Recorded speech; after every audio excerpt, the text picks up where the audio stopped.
Hey y'all. So this is my third day of stillness month for myself anyways. And again, I did almost nothing today. I stayed in my bed. As you can see, I'm still in my pajamas. And I just took time to breathe. I took time to be with myself. I took time to be silent. And I want to say the revelation, promise, to your place, please. I'm going to say the revelation of today is that actually with my dog, since I moved to the shelter, I've been having like extra reactivity on Promise's side. And I keep trying to figure it out, try different things like treats, like walking, like extra exercise, like too much exercise, like giving my dog too much attention that I'm not giving myself enough attention, you know what I mean?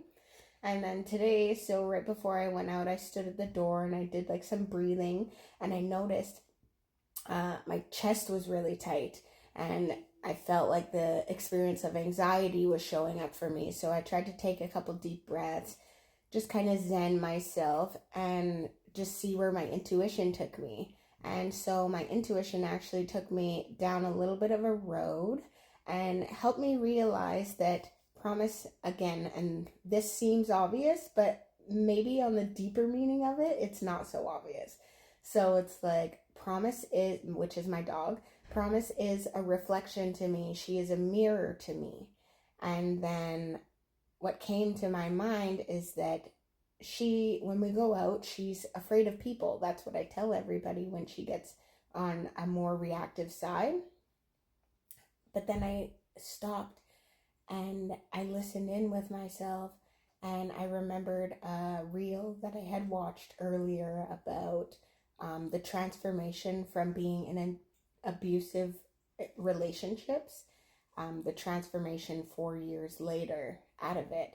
And what she had mentioned is she's no longer afraid of people. That really clicked in for me right there. It's like I have done a lot of healing. I have faced a lot of my trauma and the generational trauma that's come up for me. However, now it's different. Now what I'm working on is different because I realized that by Promise reacting, what she is mirroring to me is that inside my energies are still afraid of people. And I have very minimal, like solid relationships with people. And most of them don't go over like the brisk of like they don't go all that deep when you really think about it. So that was an interesting revelation for today. It also clicked in with me that the house that I live at is 259. That's my apartment number. 2 in numerology can also equal like outside criticism, whether it's constructive or maybe just opinionated. 5 for me is adventure, and 9 is like clean up and clear out, where you wrap everything up, tie up loose ends. And I feel like this place has brought me a lot of all 3 of those numbers. And then so what they equal would be 7, which for me is like rest, catch your breath, take a break, you know what I mean, prepare.